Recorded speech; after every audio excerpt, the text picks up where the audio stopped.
ಎಲ್ಲರಿಗೂ ನಮಸ್ಕಾರ. ಇವತ್ತಿನ ವಿಡಿಯೋ ಒಳಗೆ ಯಾವ ಸಬ್ಜೆಕ್ಟ್ ಅನ್ನ ನಾವು ಡಿಸ್ಕಸ್ ಮಾಡಬೇಕು ಅನ್ನೋದಕ್ಕಿಂತ ಮುಂಚೆ ಫಸ್ಟ್ ಈ ವಿಡಿಯೋ ನೋಡ್ಕೊಂಡು ಬರ್ರಿ.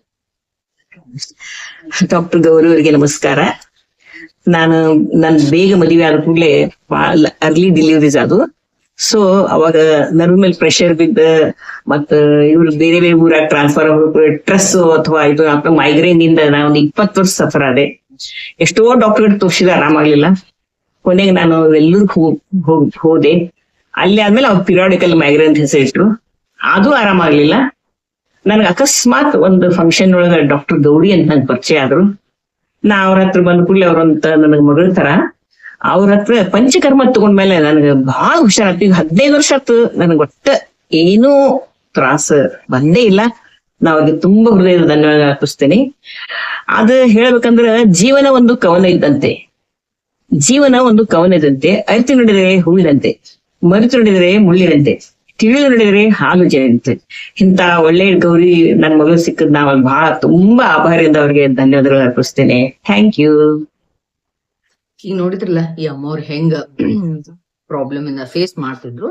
ಬಟ್ ಅವ್ರು ಟ್ರೀಟ್ಮೆಂಟ್ ಇಂದ ಈಗ ಹೊರಗೆ ಬಂದ್ರು. ಸುಮಾರು 15 ವರ್ಷದಿಂದ ಅವ್ರಿಗೆ ಇದು ಯಾವುದೇ ರೀತಿಯ ಮೈಗ್ರೇನ್ ಇಂದ ಸಮಸ್ಯೆ ಆಗಿಲ್ಲ. ಬಟ್ ಅನ್ಫಾರ್ಚುನೇಟ್ಲಿ ನಮ್ಮಲ್ಲಿ ಬಹಳಷ್ಟು ಜನರು ಏನಪ್ಪಾ ಅಂದ್ರೆ ಯಾವ ರೀತಿಯಾಗಿ ಈ BP ಮತ್ತು ಡಯಾಬಿಟಿಕ್ ಅನ್ನ ಹೆಂಗ್ ಒಪ್ಕೊಂಡ್ಬಿಟ್ಟಾರಲ್ಲ, ಇದು ನಮ್ಮ ಜೀವನದ ಅವಿಭಾಜ್ಯ ಅಂಗಗಳು. ಒನ್ಸ್ ನಮ್ಮ ಡಯಾಬಿಟಿಕ್ ಬಂತು ಅಂದ್ರ ಅಥವಾ ಒಂದ್ಸರಿ ನಮ್ಮ BP ಬಂತು ಅಂದ್ರ ನಾವ್ ಅದನ್ನ ಮೆಡಿಸಿನ್ಸ್ ತಗೊಳ್ತಾ ಹೋಗೋದು, ಅದ್ರ ಜೊತೆಗೆ ಜೀವನ ಮಾಡ್ಬೇಕು ಅಂತ ಹೆಂಗ್ ಒಪ್ಕೊಂಡ್ಬಿಡ್ತಾರ. ಹಂಗೆ ಸೇಮ್ ಮೈಗ್ರೇನ್ ಅವ್ರ ಪೇಷಂಟ್ಸ್ ಎಷ್ಟೋ ಜನ ಮೈಗ್ರೇನ್ ಒಂದ್ಸರಿ ಬಂದದಂದ್ರೆ ಅದು ನಮ್ಮ ಲೈಫ್ ಲಾಂಗ್ ಇರ್ತದೆ. ಸಾಯೋವರೆಗೂ ಅದಕ್ಕೆ ನಾವು ಬಂದಾಗ ಮೆಡಿಸಿನ್ಸ್ ತಗೋತಾ ಇರಬೇಕು ಅಂತ ಒಪ್ಕೊಂಡ್ಬಿಡ್ತಾರೆ. ಇಂಥಲ್ಲಿ ಬಹಳಷ್ಟು ಜನ ನಾವು ಕಾಂಪ್ರಮೈಸ್ ಆಗ್ತೀವಿ. ಕಾಂಪ್ರಮೈಸ್ ಆಗೋ ಜಾಗದೊಳಗೆ ನಾವು ಕಾಂಪ್ರಮೈಸ್ ಆಗೋದಿಲ್ಲ. ಇಂಥ ವಿಷಯದೊಳಗೆ ಬಹಳ ಜಲ್ದಿ ಕಾಂಪ್ರಮೈಸ್ ಆಗ್ಬಿಡ್ತೇವೆ. ಬಟ್ ಇದ್ರ ಬಗ್ಗೆ ಇವತ್ತು ನಾವು ಡಿಸ್ಕಸ್ ಮಾಡೋಣ. ಮೈಗ್ರೇನ್ ಆಕ್ಚುಲಿ ಯಾರ್ಯಾರಿಗೈತಿ ಸಮಸ್ಯೆ, ಇದನ್ನ ನಾವು ಆಯುರ್ವೇದದೊಳಗ ಅರ್ಧಾವಭೇದಕ ಅಂತ ಸ್ಟಡಿ ಮಾಡ್ತೇವೆ. ಓಕೆ, ಇದು ಯಾರ್ಯಾರಿಗೆ ಸಮಸ್ಯೆ ಐತಿ ಅಂತವ್ರು ದಯವಿಟ್ಟು ಈ ಕಮೆಂಟ್ ಬಾಕ್ಸ್ ಅಲ್ಲಿ ನಿಮ್ಗಿರೋ ಸಮಸ್ಯೆಗಳನ್ನ ಏನೇನ್ ಸಿಂಪ್ಟಮ್ಸ್ ಅದಾವ ಅವನ್ನೆಲ್ಲ ಹಾಕ.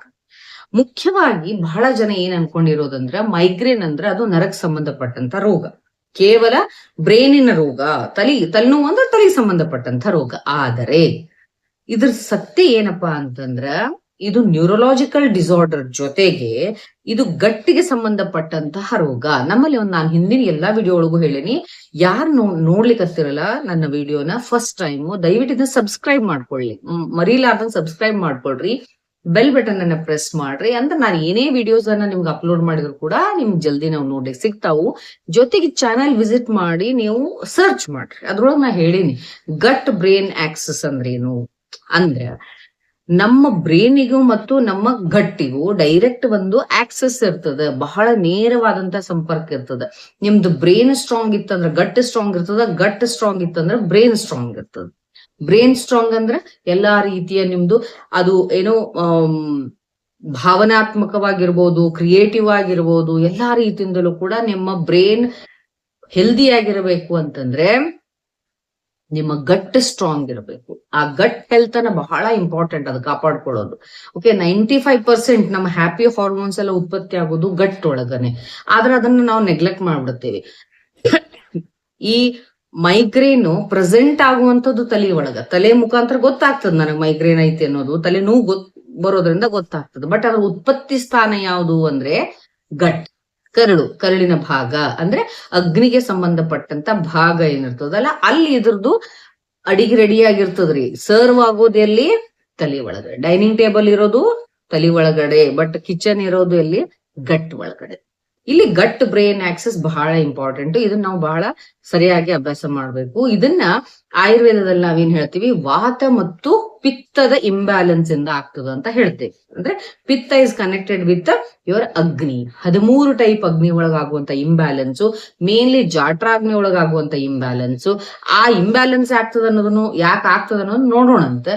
ಮತ್ತು ವಾತದೊಳಗಾಗುವಂತ ಇಂಬ್ಯಾಲೆನ್ಸ್, ವಾತ is related with neurological functions. Okay, so ಈ ಮೈಗ್ರೇನ್ ಇರೋರಿಗೆ ಮುಖ್ಯವಾಗಿ ಯಾವ್ಯಾವ ರೀತಿ ಸಿಂಪ್ಟಮ್ಸ್ ಬರ್ತಾವ, ಏನೇನ್ ಪ್ರಾಬ್ಲಮ್ಸ್ ಬರ್ತಾವ ಅಂದ್ರೆ ಫಸ್ಟ್ ಆಫ್ ಆಲ್ ಅವ್ರಿಗೆ ಒಂದು ಥ್ರಾಬಿಂಗ್ ಪೇನ್ ಇರ್ತದೆ. ಬಹಳ ಪೇನ್ ಇರ್ತದ್ರಿ. ಟೈಮ್ಸ್ ಅದು ಯೂನಿಲ್ಯಾಟ್ರಲ್ ಇರ್ತದೆ, ಟೈಮ್ಸ್ ಬೈಲ್ಯಾಟ್ರಲ್, ಅಂದ್ರೆ ಎರಡೂ ಕಡೆನೂ ಇರ್ಬೋದು. ಒಂದೊಂದ್ಸರಿ ಒಂದೇ ಕಡೆ ಅರ್ಧ ತಲೆನೋವು ಬರ್ತಿರ್ತದ, ಒಂದೊಂದ್ಸರಿ ಪೂರ ತಲೆನೋವು ಕೂಡ ಬರ್ತಿರ್ತದ. ಆದ್ರೆ ಅದು ಡಲ್ ಪೇನ್ ಇರುವುದಿಲ್ಲ. ನಿಮ್ಮ ಡಲ್ ಪೇನ್ ಇತ್ತು, ಸ್ವಲ್ಪ ಹೊತ್ತಿತ್ತು ಅಂದ್ರೆ, ಅಥವಾ ಯಾವ್ದೋ ಒಂದು ಟ್ಯಾಬ್ಲೆಟ್, ಸಿಂಪಲ್ ಒಂದು ಡೈಕ್ಲೋಫೆನಿಕ್ ಅಥವಾ ಯಾವ್ದೋ ಒಂದು ಟ್ಯಾಬ್ಲೆಟ್ ತಗೊಂಡ್ರೆ ಅದು ಆರಾಮಾಗ್ತಿತ್ತು ಅಂದ್ರೆ ಅದು ಸಿಂಪಲ್ ಹೆಡೇಕ್ ಇರ್ತದ. ಬಟ್ ಇದು ಹಂಗಿರಂಗಿಲ್ಲ. ಇದು ಹ್ಯಾಮರ್ ತಗೊಂಡ್ ಹೊಡೆದಂಗ ಆಗ್ತಿರ್ತದ, ಚಾಕುಯಿಂದ ಹಾಕಂಗ ಆಗ್ತಿರ್ತದ. ಮೈಗ್ರೇನ್ ಇರೋರಿಗೆ ಗೊತ್ತಿರ್ತದ ಆ ನೋವು ಹೆಂಗಿರ್ತದ ಅಂತ ಹೇಳಿ. ಓಕೆ, ಫಸ್ಟ್ ಬಹಳಷ್ಟು ಯೂನಿಲ್ಯಾಟ್ರಲ್ ಅದಂದ್ರೆ ಒಂದೇ ಕಡೆ ಅಥವಾ ಎರಡೂ ಕಡೆ ಹರಡಿಕೊಂಡಿರುವಂತ ತಲೆನೋವು. ಇನ್ನು ಒಂದು ಕಡೆ ಏನಿರ್ತದ ಅಂದ್ರೆ ನಾಸಿಯಾ ಇರ್ತದ ಅವ್ರಿಗೆ. ಇನ್ನೊಂದು ಸಿಂಪ್ಟಮ್ ಏನ್ ಬರ್ತದ ಅಂದ್ರೆ ವಾಮಿಟಿಂಗ್ ಸೆನ್ಸೇಷನ್ ಬರ್ತದ. ಆ ವಾಮಿಟಿಂಗ್ ಸೆನ್ಸೇಷನ್ ನೋಡ್ರಿ, it's purely because of vatapitta problem. ವಾತಪಿತ್ತದ್ದು ದೋಷಗಳ ವಿಶೇಷನ್ ಇಂದ ಆಗುವಂಥದ್ದು. ಒಂಥರ ವಾಮಿಟಿಂಗ್ ಸೆನ್ಸೇಷನ್ ಬಂದಂಗ ಬರ್ತಿರ್ತದ. ವಾಮಿಟು ಆಗುದಿಲ್ಲ. ಸೋ ಮೆನಿ ಟೈಮ್ಸ್ ಪಟ್ ಅಂತ ವಾಮಿಟ್ ಆಗ್ಬಿಟ್ರೆ ಅಲ್ಲಿ ಮನುಷ್ಯ ರಿಲೀಫ್ ಆಗ್ತಾನೆ. ವಾಮಿಟು ಆಗುದಿಲ್ಲ, ಸೆನ್ಸೇಷನ್ ಬರ್ತಿರ್ತದೆ. ಒಂದು ಮನೆ ಉಬ್ಳಿಕ್ ಬಂದಂಗ ಆಗೋದು, ಸಮಾಧಾನ ಇಲ್ಲ. ಆಮೇಲೆ ಶಾರ್ಟ್ ಬ್ರೆತ್, ನನಗೆ ಉಸಿರಾಟ ಕಡಿಮೆ ಆದಂಗ ಫೀಲ್ ಆಗ್ತಿರ್ತದೆ. ಈಗ ನಾವು ಈ ರೂಮ್ ಒಳಗೆ ಕುತ್ಕೊಂಡಿನಿ ಅಂದ್ರೆ ನನಗೆ ಬಹಳ ಹವಾ ಕಡಿಮೆ ಅನಿಸ್ತಿರ್ತದ. I want to go outside. ನನಗೆ ಬಹಳಷ್ಟು ಒಂದು ಇದು ಬ್ರಾಡ್ ಏರಿಯಾ ಒಳಗೆ ಹೋಗಿ ಉಸಿರು ತಗೋಬೇಕು ಅನಿಸ್ತಿರ್ತದೆ. ಹವಾ ಬಹಳ ಕಡಿಮೆ ಸಿಗ್ಲಿಕ್ಕತ್ತದ, ನಂಗೆ ಆಕ್ಸಿಜನ್ ಬಹಳ ಕಡಿಮೆ ಸಿಗ್ಲಿಕ್ಕತ್ತದ ಅಂತ ಫೀಲ್ ಆಗ್ತಿರ್ತದೆ. ಅದ್ರ ಜೊತೆಗೆ ಸಮ್ ಪೀಪಲ್ಗೆ ಈ ಕಣ್ಣ ಮುಂದೆಲ್ಲ ಒಂದ್ರ ವಿಜುವಲ್ ಡಿಸ್ಟರ್ಬೆನ್ಸಸ್ ಶುರುವಾಗ್ತಾವ್ರಿ. ಮೈಗ್ರೇನ್ ಇರೋರಿಗೆ ವಿತ್ ಆರಾ ಅಂತ ಹೇಳ್ತೇವೆ ನಾವು. ಅಂದ್ರೆ ಒಂಥರ ಬೇರೆ ಬೇರೆ ಕಲರ್ ಸ್ಪಾಟ್ಸ್ ಕಾಣಿಸ್ಲಿಕ್ಕೆ ಶುರುವಾಗ್ತಾವು. ಎಸ್ಪೆಷಲಿ ಈ ತಲೆ ಹಿಂದಿನ ಭಾಗ ಬಹಳ ನೋಯಿಸ್ಲಿಕ್ಕೆ ಶುರುವಾಗ್ತದೆ. ಆಮೇಲೆ ಟೆಂಪಲ್ಸ್ ಅಂದ್ರೆ ಇವೆರಡು, ಈ ಹಣೆಗಳ ಭಾಗ, ಕಣ್ಣು, ಕಿವಿ, ಕಂಪ್ಲೀಟ್ಲಿ ಈ ತಲೆ ಭಾಗ ಎಲ್ಲವೂ ಸೆಳೆತಾ ಇರ್ತದ, ವಿಪರೀತವಾದಂತ ಸೆಳೆತಾ ಇರ್ತದ. ನಿಮಗಿದು ಯಾರಿಗ್ ಮೈಗ್ರೇನ್ ಇರ್ತದಲ್ಲ ಅವ್ರು ಬಹಳ ಚಂದ ಎಕ್ಸ್ಪೀರಿಯನ್ಸ್ ಮಾಡ್ತಿರ್ತೀರಿ. ಅವ್ರಿಗೆ ಕಮೆಂಟ್ ಅಲ್ಲಿ ಹಾಕ್ರಿ ನಿಮ್ಗೆ ಯಾವ್ಯಾವ ಟೈಪ್ ಪೇನ್ಸ್ ಬರ್ತಾವ, ಏನೇನು ವಾಮಿಟಿಂಗ್ ಸೆನ್ಸೇಷನ್ ಹೆಂಗ್ ಆಗ್ತದ, ಆಮೇಲೆ ಕಣ್ಣ ಮುಂದೆ ಒಂಥರ ಜಿಗ್ಜಾಗ್ ಲೈನ್ಸ್ ಬಂದಂಗ ಆಗೋದು, ಅಥವಾ ಚಿಕ್ಕಿ ಕಲರ್ ಚಿಕ್ಕಿ ಕಣ್ಣಂಗ್ ಕಾಣಿಸೋದು, ಇವೆಲ್ಲ ಆಗ್ತಿರ್ತಾವ. ಇದಕ್ಕೆ ವಿತ್ ಆರಾ ಮೈಗ್ರೇನ್ ಅಂತ ಹೇಳ್ತೇವೆ. ಇದು ಹೆಚ್ಚು ಒಂದು 2-3 ತಾಸವರೆಗೂ ಇರ್ತದೆ. ಟೈಮ್ಸ್ ರೆಸ್ಟ್ ಕಂಪ್ಲೀಟ್ಲಿ ಮಲ್ಕೊಂಡ್ಬಿಟ್ರೆ ತನ್ನಷ್ಟ ಕಡಿಮೆ ಆಗ್ತಿರ್ತದ. ಬಟ್ ಬಹಳ ಹೊತ್ತಿರ್ತದ, ಒಂದೊಂದ್ಸರಿ 24 hours ವರ್ಗುನು ಇದು ಎಕ್ಸ್ಟೆಂಡ್ ಆಗ್ತದೆ. ಇನ್ ಕೆಲವು ಜನರಿಗೆ ಏನಾಗ್ತದ, ಸೆನ್ಸಿಟಿವ್ನೆಸ್ ಇರ್ತದೆ ಅದಕ್ಕೆ ಸೌಂಡಿಗೆ. ಬಹಳಷ್ಟು ಸೌಂಡ್ ಕೇಳಕ್ ಆಗಂಗಿಲ್ಲ. ಮೈಗ್ರೇನ್ ಇದ್ದಾಗ ಸೌಂಡ್ ಬಂತು ಅಂತಂದ್ರೆ ತಡ್ಕೊಳಿಕ್ ಆಗಂಗಿಲ್ಲ. ಅದಕ್ಕೆ ನಾವೇನ್ ಹೇಳ್ತೀವಿ, ಫೋನೋಫೋಬಿಯಾ ಅಂತ ಹೇಳ್ತೀವಿ. ಆಮೇಲೆ ಫೋಟೋಫೋಬಿಯಾ, ಲೈಟ್ ಬೇಡ ಅನಿಸ್ತದೆ, ಕತ್ತಲ್ ರೂಮ್ನಾಗ ಕೂಡ್ಬೇಕು ಅನಿಸ್ತದ. ಇದು ಬಹಳ ಜನರಿಗೆ ಆಗ್ತದ ನೋಡ್ರಿ. ಬಟ್ ಕಣ್ಣು ಮುಟ್ಕೊಂಡು ಸುಮ್ಮನೆ ಒಂದ್ ಕಡೆ ಸೌಂಡ್ ಇರಬಾರ್ದು, ಏನು ಇರಬಾರ್ದು, ಒಂದ್ ಕಡೆ ಗಪ್ಪಂದ್ ಕುತ್ಕೋಬೇಕು ಅನಿಸ್ತಿರ್ತದ. ಹಿಂಗ ಬಹಳ ಜನರಿಗೆ. ಊಟದ ಕಡೆ ಒಲ್ಲೆ ಅನಿಸ್ತದೆ, ಎವರ್ಷನ್ ಟುವರ್ಡ್ಸ್ ಫುಡ್ ಆಗ್ತದೆ. ಈ ರೀತಿಯಾಗಿ ಸುಮಾರು ಲಕ್ಷಣಗಳು ಕಾಣಿಸ್ತವು. ಎಲ್ಲಾ ಲಕ್ಷಣಗಳು ಒಬ್ಬ ವ್ಯಕ್ತಿ ಹತ್ರ ಕಾಣಿಸ್ಬೇಕಂತೇನಿಲ್ಲ. ಕೆಲವು ಮಂದಿ ಒಳಗ ಕೆಲವು ರೀತಿಯ ಲಕ್ಷಣಗಳು ಕಾಣಿಸ್ತಾವ. ಅದು ನಾಗೇನ್ ಹೇಳಿದ್ ನಿಮಗ ಪ್ರಕೃತಿಯ ಮೇಲೆ ಕಾಣಿಸ್ತಾವ. ಯಾರ್ದು ಪ್ಯೂರ್ ವಾತ ಪ್ರಕೃತಿ ಲಕ್ಷಣ ಇರ್ತದ ಅಥವಾ ವಾತ ಪ್ರಕೃತಿ ಇರ್ತದ ಅಂತವ್ರಿಗೆ ಪೇನ್ ಬಹಳ ಇರ್ತದ, ಸಿವಿಯರ್ ಪೇನ್ ಇರ್ತದ್ರಿ. ಅವ್ರಿಗೆ ತಲಿ ಒತ್ತಿದ್ರು ಆಗುದಿಲ್ಲ, ಯಾವ್ದು ಜಂಡು ಬಾಂಬ್ ಹಚ್ಕೊಂಡ್ರು ಆಗುದಿಲ್ಲ, ವಿಕ್ಸ್ ಹಚ್ಕೊಂಡ್ರು ಆಗುದಿಲ್ಲ, ಹಚ್ಕೊಂಡ್ ಮಲ್ಕೊಂಡ್ರು ಕಡಿಮೆ ಆಗುದಿಲ್ಲ, ಪೇನ್ ಕಿಲ್ಲರ್ಸ್ ತಗೊಂಡ್ರು ಕಡಿಮೆ ಆಗ್ತಿರಂಗಿಲ್ಲ. ಅಷ್ಟು ಪಲ್ಸೇಟಿಂಗ್ ಪೇನ್ ಇರ್ತದ ತಲೆ ಒಳಗೆ. ಆಮೇಲೆ ಬಹಳ ಇಂಬ್ಯಾಲೆನ್ಸ್ ಆಗ್ತಿರ್ತದ, ನಡಿರ್ಬೇಕಾದ್ರೆ ಒಂಥರ ಇಂಬ್ಯಾಲೆನ್ಸ್, ಎಲ್ಲೋ ನಾ ಬಿದ್ಬಿಡ್ತೀನಿ ಅನ್ನೋ ಫೀಲಿಂಗ್ ಇರ್ತದ. ಅವ್ರಿಗೆ ಮಾತಾಡ್ಬೇಕಾದ್ರೆ ಡಿಫಿಕಲ್ಟಿ ಆಗ್ತಿರ್ತದೆ, ಸರಳವಾಗಿ ಮಾತೇ ಬರುದಿಲ್ಲ, ಡಿಫಿಕಲ್ಟಿ ಇನ್ ಸ್ಪೀಕಿಂಗ್, ಬಹಳಷ್ಟು ಸಮಸ್ಯೆ ಆಗ್ತಿರ್ತದೆ. ಹಿಂಗೆ ಪ್ರಕೃತಿಯ ಮೇಲೆ ಕೂಡ ಡಿಫ್ರೆಂಟ್ ಆಗ್ತದೆ. ಈ ಪ್ಯೂರ್ಲಿ ಪಿತ್ತ ಪ್ರಕೃತಿಯವ್ರಿದ್ರು ಅಂದ್ರೆ ಅವರಿಗೆ ಪೇನ್ಕಿಂತ ಹೆಚ್ಚಿಗೆ ವಾಮಿಟಿಂಗ್ ಆಗುವಂಥದ್ದು, ಸಡನ್ ಲೂಸ್ ಮೋಷನ್ ಆಗುವಂಥದ್ದು, ಹೊಟ್ಟೆನೂ ಬರ್ತದ. ಎಷ್ಟೋ ಸರಿ ಮೈಗ್ರೇನ್ ಇರೋ ಹೊಟ್ಟೆನೂ ಬರ್ತದೆ. ಆಮೇಲೆ ಹಾರ್ಮೋನಲ್ ಇಂಬ್ಯಾಲೆನ್ಸ್ ಆಗಿರ್ತದೆ. ಎಷ್ಟೋ ಸರಿ ಈ ಪೀರಿಯಡ್ಸ್ ಬರೋ ಟೈಮ್ ಒಳಗಡೆ ಆ ಸಮಯದೊಳಗ ಎಷ್ಟೋ ಮಂದಿಗೆ ಬಹಳಷ್ಟು ಮೈಗ್ರೇನ್ ಬರ್ತದೆ. ಎಸ್ಪೆಷಲಿ PCOD ಸಮಸ್ಯೆ ಇರುವಂತ ಹುಡುಗಿಯರಿಗೆ, ಹೆಣ್ಮಕ್ಳಿಗೆ. ನಿಮ್ಮನ್ನ ನೆಕ್ಸ್ಟ್ ವಿಡಿಯೋ ಒಳಗ PCOD ಅಥವಾ PCOS ಅಂದ್ರೆ ಏನು, ಅದನ್ನ ಯಾವ ರೀತಿಯಾಗಿ ಹೊರಗೆ ಬರ್ಬೇಕು ಅನ್ನೋದ್ರ ಬಗ್ಗೆ ನಾ ಡಿಟೇಲ್ ವಿಡಿಯೋ ಮಾಡ್ತೇನೆ. ಬಟ್ PCOD ಇರುವಂತ ಸಮಸ್ಯೆ ಇರುವಂತ ಎಷ್ಟೋ ಮಂದಿ ಹೆಣ್ಮಕ್ಳಿಗೆ ಮೈಗ್ರೇನ್ ಬಹಳ ಅಟ್ಯಾಕ್ ಆಗ್ತಿರ್ತದೆ. ಎಪಿಸೋಡ್ಸ್ ಪದೇ ಮೈಗ್ರೇನ್ ಬರ್ತದೆ. ಯಾಕಂದ್ರೆ PCOD ಮತ್ತು ಮೈಗ್ರೇನ್ ಎರಡೂ ಕೂಡ ಒಂದೇ ಜಾಗದಲ್ಲಿ ಉತ್ಪತ್ತಿ ಆಗ್ತಾವ. ಅದ್ರ ಬಗ್ಗೆ ನಾನು ಬಹಳ ಇಂಟ್ರೆಸ್ಟಿಂಗ್ ವಿಡಿಯೋನ ನಾನು ನೆಕ್ಸ್ಟ್ ಮಾಡ್ತೇನೆ. Keep watching my channel. ಮತ್ತು ಈ ರೀತಿಯಾಗಿ ಅಥವಾ ಕಫ ಪ್ರಕೃತಿ ಇರುವಂತವರಿಗೆ ಅಲ್ಲಿ ಏನಾಗ್ತದೆ, ಹೆವಿನೆಸ್ ಆಫ್ ದ ಬಾಡಿ ಇರ್ತದೆ. ಮೈಗ್ರೇನ್ ಬಂದಾಗ ಏನೂ ಕೆಲಸ ಮಾಡಕ್ ಆಗಂಗಿಲ್ಲ, ಲೆಥಾರ್ಜಿಕ್ ಇರ್ತದೆ, ಕಂಪ್ಲೀಟ್ಲಿ ಅವ್ರಿಗೆ ಮಲಗಬೇಕು ಅನಿಸ್ತಿರ್ತದ, ತಲೆನೋವು ಕಂಟಿನ್ಯೂಸ್ ಆಗಿ ತಲೆನೋವು ಇರ್ತದ, ಅವ್ರಿಗೆ ಕಿವಿ ನೋವು ಬರ್ತಿರ್ತದೆ, ಆಮೇಲೆ ಕಿವಿ ಒಳ ಸೌಂಡ್ ಬಂದಂಗ ಫೀಲ್ ಆಗ್ತಿರ್ತದೆ. ಈ ರೀತಿಯಾಗಿ ಅವ್ರವ್ರ ಪ್ರಕೃತಿ ಮೇಲೆ, ಅವ್ರವ್ರ ಏಜ್ ಮೇಲೆ, ಅವ್ರವ್ರ ಇರುವಂತ ಒಂದು ಪರಿಸ್ಥಿತಿ ಮೇಲೆ, ಸೋಷಿಯಲ್ ಏನು ಯಾವ ರೀತಿ ಸ್ಟೇಟಸ್ ಐತೆ ಅವ್ರದ್ದು, ಅಥವಾ ಅವ್ರ ವರ್ಕಿಂಗ್ ಸ್ಟೈಲ್ ಯಾವ ರೀತಿ ಐತಿ, ಅದು ಎಲ್ಲಾದ್ರ ಮೇಲೂ ಕೂಡ ಅವ್ರಿಗೆ ಒನ್ ಆರ್ ಅದರ್ ಲಕ್ಷಣಗಳು ಕಾಣಿಸ್ತಿರ್ತಾವ. ಹೆಚ್ಚು ಕಡಿಮೆ ನಾ ಹೇಳಿದ ಲಕ್ಷಣದೊಳಗ ಒಂದು 3-4 ಲಕ್ಷಣ ಅಂತೂ ಎಲ್ಲಾರ್ಗು ಇದ್ದೇ ಇರ್ತಾವ. ಈ ಪೇನ್ ಆತು, ನಾಸಿಯಾ ಆತು, ಅಥವಾ ಫೋನೋಫೋಬಿಯಾ ಆತು, ಲೈಟ್ ಆಗಂಗಿಲ್ಲ, ಸೌಂಡ್ ಆಗಂಗಿಲ್ಲ, ಇವೆಲ್ಲ ಹೆಚ್ಚು ಕಡಿಮೆ ಆಗ್ತಿರ್ತಾವ. ಹಂಗಂದ್ರೆ ಇವೆಲ್ಲ ಆಗ್ಲಿಕ್ಕೆ ಕಾರಣ ಏನು? ನಾನು ಆಗ್ಲೇ ಹೇಳ್ದೆ ನಿಮಗ್, ಹೌದಾ? ದಯವಿಟ್ಟು ಇಂಥ ರೋಗಗಳು ಬಂದಾಗ ಇದಕ್ ಅಡ್ಜಸ್ಟ್ ಆಗ್ಲಿಕ್ಕೆ ಹೋಗ್ಬೇಡ್ರಿ, ಅಥವಾ ಇದಕ್ಕೆ ಕಾಂಪ್ರಮೈಸ್ ಮಾಡ್ಕೊಂಡು ಇವು ನಮ್ಮ ಲೈಫ್ ಲಾಂಗ್ ಫ್ರೆಂಡ್ಸ್, ಇದ್ರ ಜೊತೆಗೆ ನಾವ್ ಇರ್ತೇವಿ, ಬಂದಾಗ ಒಮ್ಮೆ ಟ್ಯಾಬ್ಲೆಟ್ಸ್ ತಗೊಂಡ್ ಮಲ್ಕೊಂಡ್ ಎದ್ ಬಿಡ್ತೀವಿ ಅಂತ ಮಾಡ್ಲಿಕ್ಕೆ ಹೋಗ್ಬೇಡ್ರಿ. ಯಾಕಂದ್ರೆ ಇದು ಕೂಡ ಲಕ್ಷಣಗಳಿವೆಲ್ಲ. ದೇಹ ತೋರಿಸ್ತಿರ್ತದ ನಿಮ್ದು ಬ್ರೈನ್ ಮತ್ತು ಗಟ್ ಆಕ್ಸಿಸ್ ಒಳಗೂ ಪ್ರಾಬ್ಲಮ್ ಆಗ್ಲಿಕ್ಕತ್ತದ. ನಿಮ್ದು ಗಟ್ ಹೆಲ್ತ್ ಸರಿ ಇಟ್ಕೊಂಡಿಲ್ಲ, ನೀವು ಗಟ್ ಹೆಲ್ತ್ ಪ್ರಾಬ್ಲಮ್ ಆಗ್ಲಿಕ್ಕತ್ತದ ಅನ್ನೋದನ್ನ ದೇಹ ಈ ರೀತಿಯಾಗಿ ಲಕ್ಷಣಗಳ ಮುಖಾಂತರವಾಗಿ ತೋರಿಸ್ತದ. ಅದಕ್ಕೋಸ್ಕರ ನೀವೇನ್ ಮಾಡ್ಬೇಕು ಅಂದ್ರೆ, ಫಸ್ಟ್ ಇದು ಯಾಕೆ ಬರ್ತದ ಅನ್ನೋದ್ರ ಕಡೆ ಗಮನ ಕೊಡ್ಬೇಕು. ಯಾಕೆ ಬರ್ತದ್ರಿ? ಫಸ್ಟ್ ಆಫ್ ಆಲ್ ಹೇಳುವಂಥದ್ದು, ಇದಕ್ ಸಾಕಷ್ಟು ರೀಸನ್ಸ್ ಅದಾವ. ಮೈಗ್ರೇನ್ ಯಾಕೆ ಬರ್ತದ ಅನ್ನೋದನ್ನ ನಾವು ತೆಗೆದು ನೋಡಿದಾಗ ಸಾಕಷ್ಟು ರೀಸನ್ಸ್ ಅದಾವ. ಬಟ್ ನಾವು ಪ್ರಾಕ್ಟಿಕಲಿ, ಕ್ಲಿನಿಕಲಿ ಏನ್ ನೋಡ್ತೀವಿ ಅವುಗಳನ್ನೆಲ್ಲ ನಿಮ್ ಮುನ್ನ ಡೈರೆಕ್ಟ್ ಆಗಿ ಪ್ರಾಕ್ಟಿಕಲ್ ನಾಲೆಜ್ ಅನ್ನು ಶೇರ್ ಮಾಡ್ಕೊಳಿಕತ್ತೀನಿ. ಒಂದು, ನಮ್ಮ ಆಹಾರ ತಗೊಳ್ಳುವಂತ ಪದ್ಧತಿ ಒಳಗಾಗಿರುವಂತ ಅವಘಡನೆ, ಸರಿಯಾದ ರೀತಿಯೊಳಗೆ ನಾವು ಆಹಾರ ತಗೊಳ್ಳಾರ್ದಕ್ಕ, ಹಸಿವು ಅತಿ ಆದಾಗ ಉಪವಾಸ ಇರೋದು, ಕೆಲವು ಜನ ವಿಪರೀತ ಫಾಸ್ಟಿಂಗ್ ಮಾಡ್ತಾರ, ಕೆಲವು ಜನ ಹಸಿವು ಆಗ್ಲಾರ್ದ ತಿಂತಾರ, ಮತ್ತು ವಿರುದ್ಧಾಹಾರಗಳನ್ನ ಊಟ ಮಾಡೋದು, ಇವನ್ನೆಲ್ಲಾ ಮಾಡೋದ್ರಿಂದ ಏನಾಗ್ತದ, ಅಗ್ನಿ ಒಳಗ ಸಮಸ್ಯೆ ಆಗ್ತದ.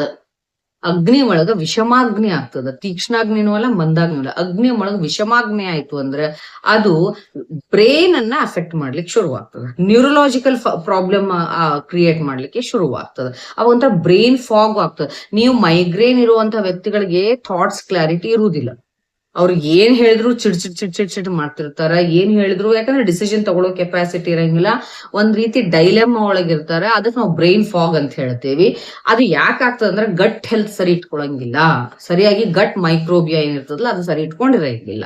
ಅದಕ್ಕೋಸ್ಕರ ಆ ಗಟ್ ಮೈಕ್ರೋಬನ್ ಸರಿ ಇಟ್ಕೋಬೇಕು ಅಂತಂದ್ರೆ ಅಗ್ನಿಯನ್ನ ಸರಿ ಇಟ್ಕೋಬೇಕು. ಅಗ್ನಿ ಹೆಂಗ್ ಬ್ಯಾಲೆನ್ಸ್ ಮಾಡ್ಕೋಬೇಕು ಅನ್ನೋದ್ರ ಬಗ್ಗೆ ಸಾಕಷ್ಟು ವಿಡಿಯೋ ಮಾಡೇನ, ನೀವು ನನ್ನ ಚಾನಲ್ ವಿಸಿಟ್ ಮಾಡಿ ನೋಡಿದ್ರೆ ಗೊತ್ತಾಗ್ತದೆ. ಅಗ್ನಿಯನ್ನ ಮೊದಲು ಸರಿ ಇಟ್ಕೋಬೇಕು. ನಿಮ್ಮ ಪ್ರಕೃತಿ ಅನುಸಾರವಾಗಿ ನಿಮ್ಮ ಅಗ್ನಿಯನ್ನ ಸರಿ ಇಟ್ಕೋಬೇಕು. ಯಾರೋ ಪಕ್ಕದವ್ರು ಏನ್ ತಿಂತಾರ ಅದನ್ನ ನೋಡ್ಕೊಂಡು ತಿನ್ನೋದಲ್ಲ. ಫಸ್ಟ್ ಅಗ್ನಿ ಸರಿ ಇಟ್ಕೋಬೇಕು. ಅದ್ರ ಜೊತೆಗೆ ನಿಮ್ಮ ನಿದ್ದೆ ಸರಿ ಆಗ್ಬೇಕು. ಅದು ರಾತ್ರಿ ನಿದ್ದೆ ಸರಿ ಆಗ್ಬೇಕು. ಅದ್ರ ಬಗ್ಗೆನೂ ನಾ ಸ್ಪೆಷಲ್ ಆಗಿ ಒಂದ್ ವಿಡಿಯೋ ಮಾಡೇನಿ. ರಾತ್ರಿ ನಿದ್ದಿನ ಯಾಕೆ ಮಾಡ್ಬೇಕು, ಮಧ್ಯಾಹ್ನ ನಿದ್ದೆ ಮಾಡಿದ್ರೆ ನಡೆಯಂಗಿಲ್ಲನ್ರಿ, ಇಂಥವೆಲ್ಲ ಪ್ರಶ್ನೆಗಳನ್ನ ಹಾಕೋದ್ ಬಿಡ್ರಿ. ನೇಚರ್ ಜೊತೆ ಹೋಗೋದನ್ನ ನಾವು ಕಲಿಬೇಕು. ಸೊ ರಾತ್ರಿ ನಿದ್ದೆ ಮಾಡೋದ್ರಿಂದ ಯಾವ ರೀತಿಯಾಗಿ ನಾವು ನ್ಯೂರಲಾಜಿಕಲ್ ಹೈಪರ್ ಸೆನ್ಸಿಟಿವಿಟಿಯನ್ನ ಕಂಟ್ರೋಲ್ ಮಾಡ್ಬೋದು ಅನ್ನೋದನ್ನ ನಾನು ಒಂದ್ ವಿಡಿಯೋ ಮಾಡೀನಿ. ದಯವಿಟ್ಟು ನನ್ನ ಚಾನಲ್ ವಿಸಿಟ್ ಮಾಡಿ ನೀವು ನೋಡ್ಬೋದು. ಓಕೆ, ರಾತ್ರಿ ನಿದ್ದೆ ಸರಿ ಮಾಡ್ಕೊಡ್ರಿ. 7 to 8 hours ಸೌಂಡ್ ಸ್ಲೀಪ್ ಆಗ್ಬೇಕು. ಅದು ಡಾರ್ಕ್ ರೂಮ್ ಒಳಗ ಆಗ್ಬೇಕು. ಆಹಾರ ಸರಿಯಾಗಿ ನಿಮ್ಮ ಪ್ರಕೃತಿಗೆ ಅನುಸಾರವಾಗಿ ನೀವು ಸರಿಯಾಗಿ ಆಹಾರವನ್ನು ತಗೋಬೇಕು. ಉಣ್ಣಂತ ಆಹಾರ ಸರಿಯಾಗಿ ಕಂಬರ್ಷನ್ ಆಗ್ಬೇಕು, ಸರಿಯಾಗಿ ಬರ್ನ್ ಆಗ್ಬೇಕು, ಕ್ಯಾಲರಿ ಬರ್ನ್ ಆಗ್ಬೇಕು. ಅದ್ರ ಜೊತೆಗೆ ನಿಮ್ಮ ದೇಹಕ್ಕೆ ಬೇಕಾದಂತಹ ಸರಿಯಾದ rest, physical and mental rest ಬಹಳ ಬಹಳ ಮುಖ್ಯ. ಸ್ಕ್ರೀನ್ ಅನ್ನ ಅವಾಯ್ಡ್ ಮಾಡ್ರಿ. ಮತ್ತು ಟ್ರಿಗರಿಂಗ್ ಪಾಯಿಂಟ್ಸ್ ಏನಿರ್ತಾವ, ಅತಿ ಸೌಂಡು, ಅತಿಯಾದಂತಹ ಒಂದು ಬಿಸಿಲು. ಈಗ ನೋಡ್ರಿ ಬಿಸಿಲು ಹೆಂಗೈತಿ, ಅದಕ್ಕೆ ಬಿಸಿಲು ಅಂತಾರೇನ್? ಏನ್ ಲಿಟ್ರಲಿ ಸೂರ್ಯ ಬಂದ್ ಭಾರತದೊಳಗ ಕುಂತ್ಬಿಟ್ಟಾನೇನೋ ಅನ್ನೋ ಅಷ್ಟ್ರ ಮಟ್ಟಿಗೆ ಬಿಸಿಲು. ಪ್ರತಿಯೊಬ್ಬರ ಮನೆಯೊಳಗೂ ಸೂರ್ಯ ಬಂದ್ ಬಾಡಿಗೆ ಅದಾನೋ ಹಂಗ ಅನ್ಸದ್. ಹೌದಲ್ರಿ? ಆ ಲೆವೆಲಿಗೆ ಬಿಸಿಲು. ಎಷ್ಟು ಸನ್ ಸ್ಟ್ರೋಕ್ ಆಗಿ ಕೆಲವೊಬ್ಬ ಏಜ್ ಆದವ್ರು ಎಷ್ಟೋ ಮಂದಿ ಕೊಲ್ಯಾಪ್ಸ್ ಆಗ್ಲಿಕ್ಕತ್ತಾರ. ದಯವಿಟ್ಟು ಇಷ್ಟು ಹೀಟ್ ಇದ್ದಂತಲ್ಲಿ ಮೈಗ್ರೇನ್ ಅಟ್ಯಾಕ್ಸ್ ಬಹಳ ಬರ್ತಾವ. ಅದಕ್ಕೆ ನೀವು ಆದಷ್ಟು ಬಾಡಿ ಹೈಡ್ರೇಟ್ ಮಾಡ್ಕೋಬೇಕು. ಆದಷ್ಟು ಈ ಹೀಟ್ ಇಂದ ಕಡಿಮೆ ಇರ್ಬೇಕು. ಹೀಟ್ ಬೇಕು, ನಮಗ್ ಸನ್ ರೇಸ್ ಬೇಕೇ ಬೇಕು, ಸನ್ಗೆ ಎಕ್ಸ್ಪೋಸ್ ಆಗ್ಬೇಕು. ಬಟ್ ಈ ಲೆವೆಲ್ಗೆಲ್ಲ ಯಾವ್ದು ಅತಿ ಆತಂದ್ರ ವಿಷಾನ ಆಗ್ತದ. ಅತಿ ಸರ್ವತ್ರ ವರ್ಜಯತ್ ಅಂತೀವಲ್ಲ ಹಂಗ. ಅದಕ್ಕೋಸ್ಕರ ಈ ಸೌಂಡ್ ಅನ್ನ, ಅತಿಯಾದಂತ ಸೌಂಡ್ ಅನ್ನ, ಯಾವ್ದಾರ ಮದ್ವಿಗೆ ಹೋಗ್ ಬಂದ್ವಿ ಅಂದ್ರೆ ಫಸ್ಟ್ ನಾವ್ ಏನ್ ಹೇಳ್ತೇವಿ, ಎಲ್ಲೋ ಬಹಳ ಡಿಜೆ ಗೀಜೆ ಹಚ್ಚಿದ್ರು ಅಂತ ತಿಳ್ಕೊಳ್ರಿ. ಅಥವಾ ಯಾವ್ದೋ ಒಂದ್ ದೊಡ್ಡ ಫಂಕ್ಷನ್ ಹೋಗಿ ಬಂದಿದ್ವಿ ಅಂದ್ರೆ ಯಾರು ನನ್ ಕೈ ನುಸ್ಲಿಕ್ಕತ್ತದ, ಕಾಲ್ ನುಸ್ಲಿಕ್ಕತ್ತದ ಅನ್ನಂಗಿಲ್ಲ. ಯಾವ್ದೋ ಒಂದ್ ದೊಡ್ಡ ಫಂಕ್ಷನ್ ಅಟೆಂಡ್ ಮಾಡಿ ಬಂದಿದ್ವಿ ಅಂದ್ರೆ ಫಸ್ಟ್ ಹೇಳು ನನ್ ತಲೆ ನುಸ್ಲಿಕ್ಕತ್ತದ, ಅದ್ ಏನ್ ಸೌಂಡ್ ಇತ್ತು ಅಂತ ಹೇಳ್ತೇವಿ. Okay, this sound always affects our neurological aspect ಅನ್ನ ಅಫೆಕ್ಟ್ ಮಾಡ್ತದೆ. ಅದಕ್ಕೆ ಆದಷ್ಟು ನೀವು ಸೈಲೆಂಟ್ ಪ್ಲೇಸ್ ಒಳಗಿರಬೇಕು. ಆಹಾರದೊಳಗೆ ವಿರುದ್ಧ ಆಹಾರ ತಗೊಳಿಕ್ ಹೋಗ್ಬೇಡ್ರಿ. ಯಾವ್ದು ಇನ್ಕಂಪ್ಯಾಟಿಬಲ್ ಫುಡ್, ಯಾವ್ದನ್ನ ಮಿಕ್ಸ್ ಮಾಡಬಾರ್ದು, ಯಾವ್ದನ್ನ ಯಾವ ಸಮಯದೊಳಗೆ ತಗೋಬಾರ್ದು, ದೇಶ ವಿರುದ್ಧ, ಕಾಲ ವಿರುದ್ಧ, ಮಾತ್ರಾ ವಿರುದ್ಧ, ಹಿಂಗೆಲ್ಲ ವಿರುದ್ಧ ಆಹಾರಗಳಿರ್ತಾವ. ಅವುಗಳನ್ನೆಲ್ಲ ಮಿಕ್ಸ್ ಮಾಡ್ಕೊಂಡು ತಿನ್ಲಿಕ್ಕೆ ಹೋಗ್ಬೇಡ್ರಿ. ಸರಿಯಾದ ಪ್ರಮಾಣದೊಳಗೆ ಆಹಾರವನ್ನು ತಗೊಳ್ರಿ. ರಾತ್ರಿ ನಿದ್ದೆ ಮಾಡ್ರಿ. ಮೇನ್ ಥಿಂಗ್, ರಾತ್ರಿ ಸರಿಯಾಗಿ ನಿದ್ದೆ ಮಾಡ್ರಿ. ಮತ್ ಇದಕ್ ಅತಿ ಆತು ಅಂತಂದ್ರ ಕೆಲವು ಜನರಿಗೆ ಕಂಟ್ರೋಲ್ ಮಾಡ್ಕೊಳಿಕ್ ಆಗುದೇ ಇಲ್ಲ. ಅಂತ ಸಮಯದೊಳಗ ನೀವು ಡಾಕ್ಟರ್ಸ್ ಹತ್ರ ಬಂದಾಗ ನಾವು ಅದನ್ನ ಅಗ್ನಿಯನ್ನ ಸರಿ ಮಾಡಿ, ಅಗ್ನಿಯನ್ನ ಬ್ಯಾಲೆನ್ಸ್ ಮಾಡಿ, ಪಿತ್ತ ವಾತವನ್ನ ಬ್ಯಾಲೆನ್ಸ್ ಒಳಗೆ ತಗೊಂಡ್ ಬಂದು ನಿಮ್ಮ ನ್ಯೂರಲಾಜಿಕಲ್ ಹೈಪರ್ ಸೆನ್ಸಿಟಿವಿಟಿಯನ್ನು ಕೂಡ ಕಂಟ್ರೋಲ್ ಮಾಡಿ ಮೈಗ್ರೇನ್ ಅನ್ನ ಕಂಪ್ಲೀಟ್ ಆಗಿ ಆರಾಮ್ ಮಾಡ್ಬೋದು. ಫಸ್ಟ್ ತಲೆ ಒಳಗೆ ಇಟ್ಕೊಡ್ರಿ. ಓಕೆ, ಎಷ್ಟೋ ಸಲ ಹಾರ್ಮೋನ್ ಇಂಬ್ಯಾಲೆನ್ಸ್ ಆದಾಗ ಪಿರಿಯಾಡಿಕಲ್ ಮೈಗ್ರೇನ್ ಬರ್ತದೆ. ಟೆನ್ಷನ್ಸ್, ಸಮ್ ಪೀಪಲ್ ಬಹಳಷ್ಟು ಟೆನ್ಷನ್ಸ್ ಸೈಕ್ಲಿಂಗ್ ಆಗ್ತಿರ್ತಾವ. ಅಗ್ದಿ ಇಂಥ ಸಮಯ ಬಂತು ಅಂದ್ರೆ ಅವ್ರಿಗೆ ಟೆನ್ಷನ್ ಆಗ್ತಿರ್ತದ. ಅಂತ ಟೈಮ್ ಒಳಗೆಲ್ಲ ಪಿರಿಯಾಡಿಕಲ್ ಮೈಗ್ರೇನ್ಸ್ ಬರ್ತಿರ್ತಾವ. ಅವುಗಳಿಗೆ ನಾವು ದೇಹ ಶೋಧನೆಯನ್ನ ಮಾಡಿ ಒಳ್ಳೆ ಟ್ರೀಟ್ಮೆಂಟ್ ಅನ್ನ ಕೊಡ್ಬೋದು. ಕೆಲವು ಜನರಿಗೆ ವೆದರ್ ಚೇಂಜ್ ಆದಾಗ ವಿಪರೀತವಾದಂತ ಮೈಗ್ರೇನ್ ಬರ್ತದೆ. ಅದನ್ನ ಹೇಳಿದ್ನಲ್ಲ, ಈ ಬಿಸಿಲು, ಈ ಅದ್ಭುತವಾದ ಬಿಸಿಲಿನಿಂದ ಮೈಗ್ರೇನ್ಸ್ ಬರ್ತಿರ್ತದ. ಇವುಗಳಿಗೆ ಸರಿಯಾದಂತ ನಿಮ್ಮ ಪ್ರಕೃತಿಗೆ ಯಾವ್ದು ಸೂಟ್ ಆಗ್ತದ ಆ ರೀತಿಯಾದಂತ ಶೋಧನೆ ಚಿಕಿತ್ಸೆಯನ್ನ ಮಾಡಿ. ಹೆಚ್ಚಾಗಿ ನಾವ್ ಏನ್ ಮಾಡ್ತೇವೆ ನಮ್ಮ ಆಸ್ಪತ್ರೆ ಒಳಗಂದ್ರೆ ವಿರೇಚನ, ಪಿತ್ತ ವಿರೇಚನ ಚಿಕಿತ್ಸೆಯನ್ನ ಮಾಡ್ತೇವಿ, ನಸ್ಸೆಯನ್ನ ಮಾಡ್ತೇವಿ, ಶಿರೋಧಾರ ಮಾಡ್ತೇವಿ, ಮತ್ತು ನಾವು ಸ್ನೇಹಪಾನವನ್ನ ಪ್ರಾಪರ್ ಆಗಿ ಸ್ನೇಹಪಾನವನ್ನ ಮಾಡಿಸಿ ಸಮ್ಯಕ್ ಸ್ನಿಗ್ಧ ಲಕ್ಷಣಗಳು ಬಂದಾಗ ಪಿತ್ತ ವಿರೇಚನ ಚಿಕಿತ್ಸೆಯನ್ನು ಮಾಡಿ ಪ್ರಾಪರ್ ಆಗಿ ಸಂಸರ್ಜನ ಕ್ರಮವನ್ನ ಮಾಡಿ ನಿಮ್ಮ ಅಗ್ನಿನ ಬ್ಯಾಲೆನ್ಸಿಗೆ ತಗೊಂಡ್ ಬಂದು ನ್ಯೂರಲಾಜಿಕಲ್ ಹೈಪರ್ ಸೆನ್ಸಿಟಿವಿಟಿಯನ್ನು ಕೂಡ ವಾತಹರ ಚಿಕಿತ್ಸೆ ಮುಖಾಂತರವಾಗಿ ಕಂಟ್ರೋಲ್ ಮಾಡಿಕೊಂಡು ಒಳ್ಳೆ ರೀತಿಯಲ್ಲಿ ಈ ಮೈಗ್ರೇನ್ಗೆ ನೀವು ಚಿಕಿತ್ಸೆಯನ್ನು ಕೊಡಬಹುದು. ಲೈಫ್ ಲಾಂಗ್ ನೀವು ಮೈಗ್ರೇನ್ ಇರ್ಲಾರ್ದ ಬದುಕಬಹುದು, ಪ್ರೊವೈಡೆಡ್ ನೀವು ಸರಿಯಾದಂತ ಆಹಾರ ವಿಹಾರಗಳನ್ನ ಫಾಲೋ ಮಾಡ್ಲೇಬೇಕಾಗ್ತದ. ನಾವು ಹೇಳ್ಕೊಡುವಂತ ಆಹಾರ ಪದ್ಧತಿಯನ್ನ ಫಾಲೋ ಮಾಡ್ಬೇಕು, ವ್ಯಾಯಾಮಗಳನ್ನ ಫಾಲೋ ಮಾಡ್ಬೇಕು, ಮತ್ತು ಫಿಸಿಕಲ್ ಅಂಡ್ ಮೆಂಟಲ್ ರೆಸ್ಟ್ ಅನ್ನ ಸರಿಯಾಗಿ ತಗೋಬೇಕು. ಓಕೆ, ಇವುಗಳಿಗೆ ಸಾಕಷ್ಟು ಒಳ್ಳೆ ಚಿಕಿತ್ಸೆಗಳು ನಮ್ಮಲ್ಲಿ ಅದಾವು. ಬೇಕಂದವ್ರು ನನ್ನ ಈ ನಾ ಕೊಡ್ತಾ ಇರುವಂತ ಫೋನ್ ನಂಬರಿಗೆ ನೀವು ಕಾಂಟ್ಯಾಕ್ಟ್ ಮಾಡಬಹುದು. Definitely you can lead a very very migraine free life. Okay, ಸರಿಯಾಗಿ ತಗೊಳ್ರಿ. ಮತ್ತು ಯಾರು ನನ್ನ ಚಾನೆಲ್ ಅನ್ನ ನೋಡ್ತಾ ಇದ್ದೀರಿ, ಸಬ್ಸ್ಕ್ರೈಬ್ ಮಾಡ್ಕೊಳ್ರಿ, ಲೈಕ್ ಮಾಡ್ರಿ, ಶೇರ್ ಮಾಡ್ರಿ ಮತ್ತು ಕಮೆಂಟ್ ಮಾಡ್ರಿ. Thank you.